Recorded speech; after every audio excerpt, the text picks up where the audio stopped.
Good evening, one and all. For those of you watching live, good evening. For the fifth and final time this evening, we have made it.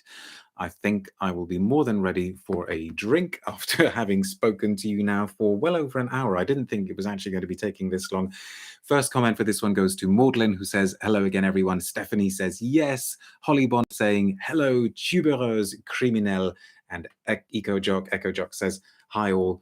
Thank you very much for tuning in. Please do consider subscribing to my channel if you haven't already done so, and you may also be able to support my work using Ko-fi. Full information about that can be found at the link in the video description below.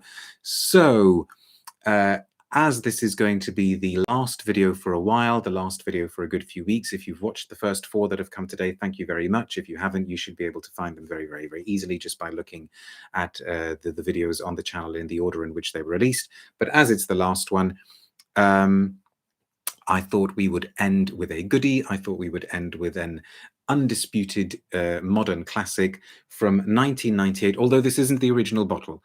And so I can already hear a lot of you saying, but this isn't the original, it must have been reformulated. Perhaps it has been, I don't know. This is the current version of none other than Serge Lutens Tubereuse Criminelle. You may be able to see the name there. The original came out in 1998, I believe, composed by Christopher Sheldrake. 2 reasons why I decided to do it. One, because I love it, and I think I haven't talked about it on this channel very much before. And also, and this is a kind of more nebulous sort of reason, I think things may be happening packaging-wise, and what's the word I'm looking for? No, I've lost it now. Never mind. But things may be happening at Lutens in terms of the line and what they have in their catalogue, and I don't know. Please don't quote me on this. Curation, that's the word I'm looking for, the curation of the line.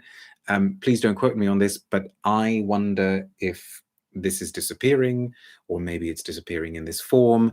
Maybe they're working on another way of presenting it. I don't know.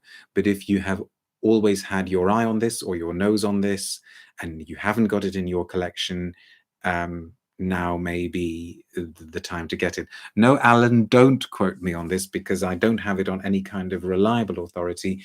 And you know how rumors go. I mean, rumors obviously have a way of spreading. So just because I've heard a rumor several times doesn't make it any more true. It just maybe means that you know, the rumor spread successfully. Holly says, is the word you're looking for, Lutens are finally getting rid of the bell bottles? That I haven't heard. I genuinely haven't heard that. That's the first time reading or hearing that, because if so, thank goodness. No, I don't know. I don't know. But this is, I think it may still currently be available in the this Gratte-Ciel range that came out a few years ago. So we should smell it. But I have a feeling that tons of you out there know this scent. For many people, it is their absolute favorite tuberose. So I'm expecting some comments about what you think of it, whether you like it or you don't. Start sharing, and we will have a little bit of a tuberose fest. I don't know whether tuberose often seems to be having a moment, doesn't it? Diptyque have just reissued Dauson, which is a tuberose scent, a much fresher one than this one, a much sort of straighter one than this one, which isn't, you know, criticism, but they've put it into a different bottle. Alan says, first they made me lose my bell bottoms, and now they want me to get rid of my bell bottles. What next? My bel ami. Ooh, you're on form. Very, very good. I just want the Palace bottles back, says Spaced Out. Many of those Lutens are showing up at discounters, says Kim. Interesting. Interesting. See, that's another kind of sign that maybe things are happening. Wasn't Tubereuse Criminelle originally sold in a bottle at less than half the Gratte-Ciel price, says Woozy? Wasn't everything from Lutens? I mean, the Gratte-Ciel prices are crazy. Although we also can't, you know, go on prices that are maybe now in some cases 20 years old. Okay, we have sprayed this criminal tuberose. I think I just haven't given this scent enough attention in the past, or maybe I just wasn't ready for it. I don't know. Now, A top 5 Lutens release, says Davlone. The biggest difference over time I found is that the mentholated aspect of it has been reduced, has made it more floral and less cold or criminelle, in my opinion. Well, if it's been reduced, because I was going to say what makes this release famous is that the opening is so downright strange, and it is like suddenly you're smelling skin that has been, that has had tons and tons of deep heat massaged into it. And for those of you who don't maybe have deep heat where you live, I mean, is deep heat a very kind of Western Hemisphere thing?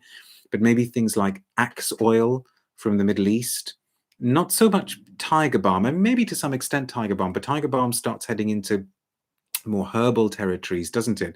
I've never smelt a Serge Lutens, says EcoJock. Shame on me, I guess.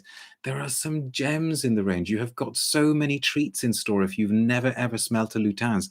I did a video on my favorite Lutens a few years ago, so you could start there, but you must try some of them. I mean, real gems, some true modern classics there. Maudlin says, I think you can only get Serge Lutens in Copenhagen here in Denmark, so I've never had a chance to smell myself. Wow, gosh, you've got tons of treats ahead of you as well. Get on with it, EcoJock, says Hollybon. So yes, it opens minty and mentholated and camphoraceous and eucalyptusy, like Vicks Vapo Rub. And strange as that sounds, it's somehow compelling and interesting because you start getting that tuberose feel from the very beginning. And I guess what's interesting about it is that it doesn't go down the coconut route of the tuberose. It doesn't go down the kind of banana-like route of tuberose, the jasmine ylang-ylang of the tuberose. It really tries to make the tuberose bear claws. And also what it doesn't do very obviously is the piguet fracas feel of the tuberose with that kind of very green, almost leathery feel. It seems to do something genuinely different and shocking and arresting and surprising at the start. And as it develops, it becomes more and more recognizably, obviously tuberose-like, which is great. I mean, that's what you want. It is a tuberose scent. And it doesn't hold back with the opulence of the tuberose, with the kind of baroque nature. Questions coming through. Do you think it's as cold as Iris Silver Mist, says Woozy? Now, that's an interesting question because they're two different types of cold. This is like minty cold, so it's almost like refreshing cold, but it's a bit too evil, coolly. This is a Cruella de Vil scent. And you know how Cruella de Vil obviously is a despicable character, and yet, if she weren't despicable, you may want to copy her style, because it's really edgy and out there.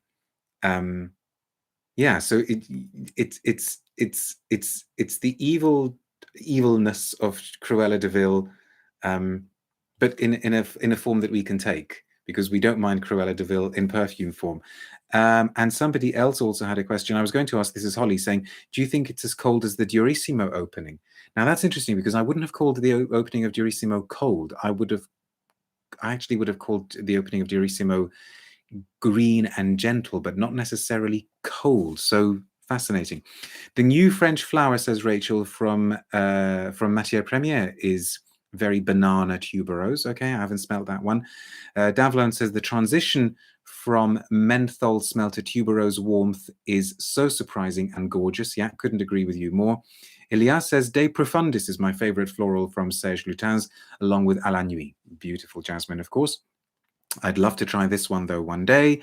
Gavin says, I think this is a Jean Genet-inspired scent, that poet-thief thing. Yes, yeah, possibly. I mean, it's Cruella de Vil, it's Catwoman, it's angles, isn't it? It's all of these sort of angular heroines. And I think, actually, you're right in that it was a kind of homage to a lot of Serge Lutens' own dangerous, edgy, and yet magnetic, compelling heroines. It's completely got that quality to it.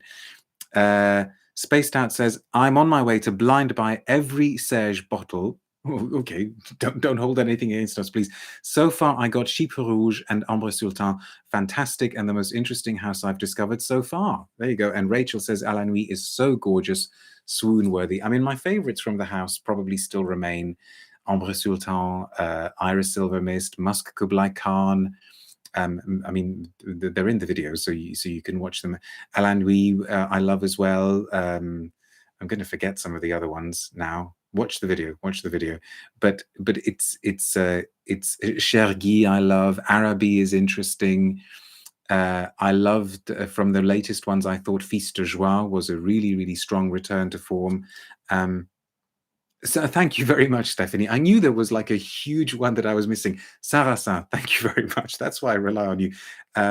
Really fantastic jasmine leather. And don't forget La Mire, says Woozy. Yeah, La Mire is so interesting because it's kind of like an aldehydic resinous myrrh scent. So many fantastic modern classics. And this absolutely is one of them. It's already starting to calm down. Borneo 1834, says Kim. Yeah, I mean, we could go on. It's a strong house. It's a very strong house. It's already starting to cool down and is becoming more overtly white floral tuberosy, but it just retains that naturalness. It retains that attitude. It retains that grandness and elegance and kind of uncompromising authoritativeness. It's the Cruella de Vil that it's an aspirational Cruella de Vil, an aspirational Catwoman. If only they weren't such terrible characters, we would love them more, but at least we can try to smell like them. Really great. Okay, and that brings that classic episode to an end, and it brings the current season, I suppose we can say, of Love at First Scent to an end. I'm going to be busy doing a few other things for the next few weeks, so I'm not going to be able to do any live videos, but hopefully I've given you plenty to watch today, and there are some old ones that you can revisit as well. Do leave comments, ask questions. I should be able to stay on top of those, but for the next few weeks, please be good. Look after yourselves. Don't be as cruel as Cruella de Vil. Just be as stylish as Cruella de Vil. Don't harm any Dalmatians. And I will see you very soon. Thank you so much for tuning in, whether you've been watching live or you're watching the recording. Stay safe, and it won't be long before I'm back for some more Love at First Scent. Take care now. Bye.